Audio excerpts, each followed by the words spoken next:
All right, my dudes, it is episode 68 of the Pin Overload podcast. I'm just going to be talking about current events today, and it's probably going to be pretty short because I'm running up on the barrier, but this whole newsroom shooting thing, it's got me yeeted.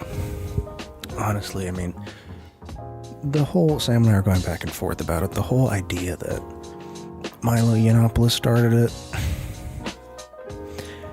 it seems pretty correlated, but going into it, the guy had issues with them for years.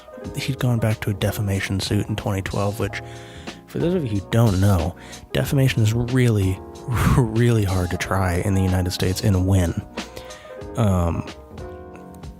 You have to be able to prove, and because it's a civil case, it's not beyond a reasonable doubt, it's just with the weight of the evidence that they actually wanted to go after you they knew that what they were publishing was false. Now, the issue with that being is a lot of news publications get tons of leeway with what they're saying because their sources, one, don't have to be public, and their sources don't have to be correct.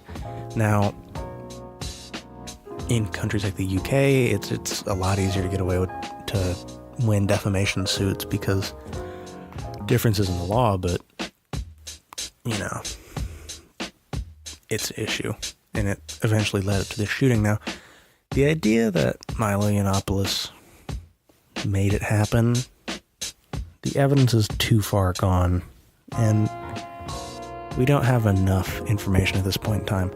The correlation and just the proximity of them seems kind of potential there. There's a bit of uncanniness to it, but other than that, it's just I can't. I'm so tired of all this stuff. Like, okay, I'm for the Second Amendment. I'm all about having guns. I'm all about having whatever guns you want, but there's no way we can keep this up. I mean, these people are clearly psychologically unwell. I mean, this dude, because he went against a defamation case and lost, which should have done his research before I went and took the case, decided to go shoot people. That's unreasonable. I mean, this guy's going to go to prison now for something he didn't have to do. And no matter what, I mean, let's be real. Guy wasn't important enough for a defamation case to actually matter. Like, I get it, you know, you don't want something published about you, go to them in person and arbitrate. Say, I want this taken down. Now, other than that, I mean, I've just been getting into the Pimp book, dude. It's so good. It's brutal. Some of these concepts are insane. You guys would have no idea what being a pimp was like in the 20s, 30s, and 40s until I tell you about it next Tuesday. But the stories in this book are insane. You're about to learn on Tuesday what Murphying a John is. It's pretty intense. It's also you gotta be pretty stupid for it to work, honestly. Ooh, excuse me. Now, I've been going back and forth with this Supreme Court justice thing in the news. I think that the president should be able to appoint Supreme Court justices.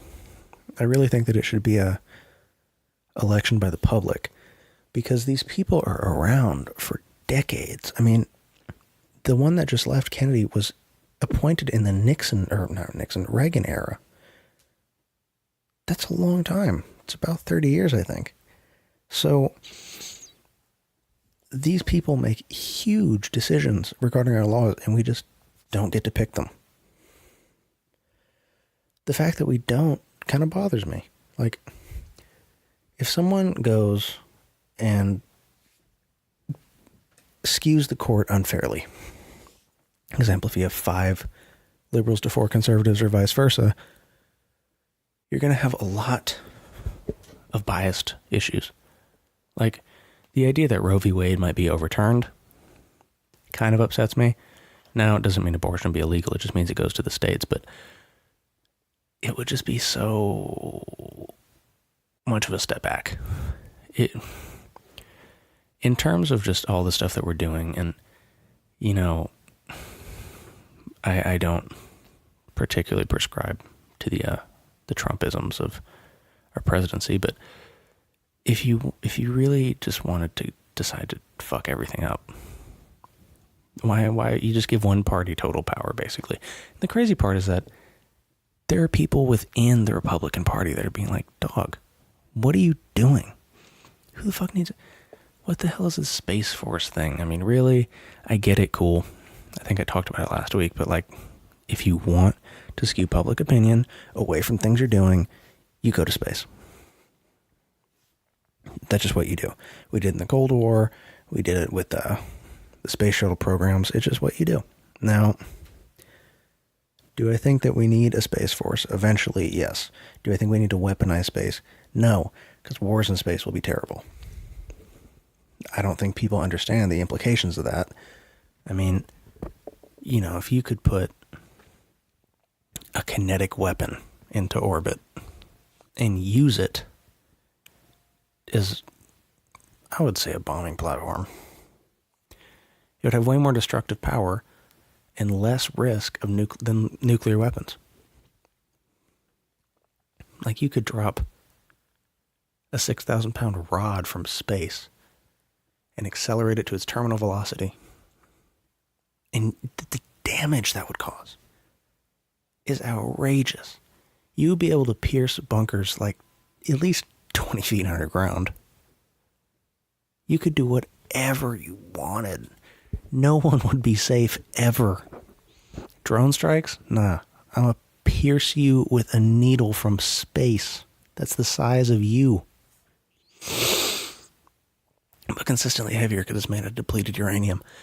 I'm kind of... Oh, yeah, that. So, I was reading Pimp, and I was thinking about like how I'm going to relate this to capitalist concepts, right? The way the book is stated just writes itself to be a capitalism textbook. Like, I'm going to give you like guys a little clip of the book. It's early in Iceberg Slim's life, the notorious pimp, main character of the book. His mother left his father at a very young age. I believe it was about 6 or 9 years old. He doesn't say specifically, but it's around that time. Now, the weird part is how his mother essentially pushed him into pimping, because she goes with this very wealthy black man. He runs a business. This is Depression era America too. So a black man who owns a successful business, multiple of them in fact, is an incredible outlier as it is. And his mother just goes and she hooks onto him and she starts to drain him of money. He gives her basically the world.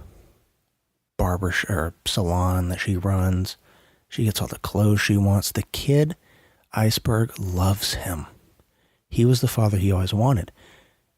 But then this real slick pimp shows up, and the mother falls for him. So she leaves the wealthy, successful individual for an alcoholic, meth-addicted pimp. And that's where the story starts, and it just tumbles from there. This book flies through. The Crusade book, I loved it. It was cool. I learned a lot of interesting stuff, but it was nowhere near as entertaining as this book is. I'm also pretty hyped today because I was learning a pass in jiu-jitsu, and it is a sweet pass. I don't know what it's called, but I'm going to call it the breakdancer pass because my coach stood on his head for about 20 seconds while he was demonstrating it. A really useful pass for butterfly guard. Secondarily, is a bridge pass. It's kind of harder and seems a little bit less practical, but if you can get it down, it's probably effective. Not expecting someone to reverse suplex themselves over you and then set you up on side control. Oh, Jesus.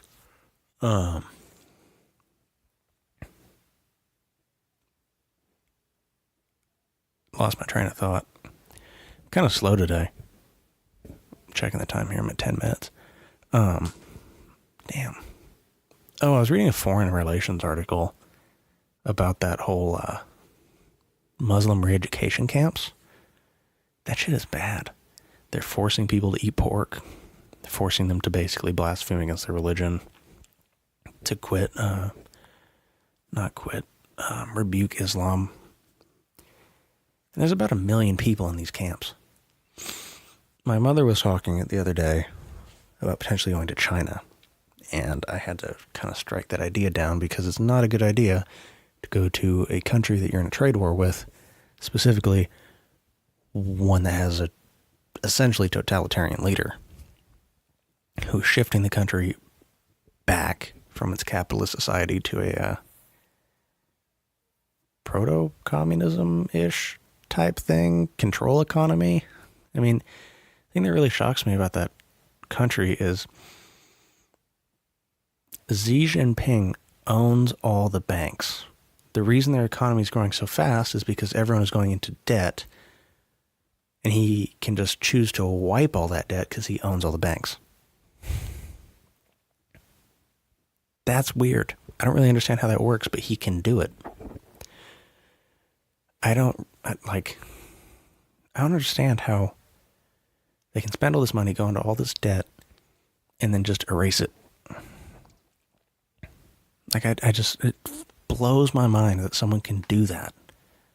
And then on top of it, they will likely eventually do it. I mean, I'm concerned with the way that things are going. It's exceptionally concerned. Because if we have a legitimate trade war and a lot of companies from the U.S. are going to other countries to start manufacturing, specifically God, Jesus, dude, I'm not doing good today. Companies like Harley Davidson, we're going to have problems because all the things that we essentially rely on may become imports and our economy will decline. We will lose a trade war with China and we're going to kind of be stuck economically. There was a news article I read like a week ago that apparently the United States is still a bigger economy than China, and that we export more to them than they do to us, which is pretty surprising to me. I didn't know that was a thing. I am just dead today. I should have recorded this yesterday. I think I'm going to close this one off for today. I'm just pretty dead. I apologize for the shortness of this podcast, but the content I can give you today probably wouldn't be as good as if I just recorded yesterday like I should have. I got really busy and decided not to. Well, I apologize for this short episode. Come back to Opinion Overload next Tuesday for episode 69, Pimpin' Ain't Easy. Actually, I think I might have made this on the preview episode as well. Now, I'm just going to make this short. In the series Pimpin' Ain't Easy, I will be taking down capitalist concepts, basic ones, not complex ones, and using the book Pimp to provide a narrative that will help you understand it better. That's it. That's what I'm doing. And there's going to be a video podcast to go with it. So check us out on YouTube starting Tuesday for episode 69. Remember, share this podcast with your boys. And if you like the podcast, rate it on iTunes, Stitcher, Downcast, wherever you listen to it, so that we can get up in those ratings. I will catch you on Tuesday. See you then.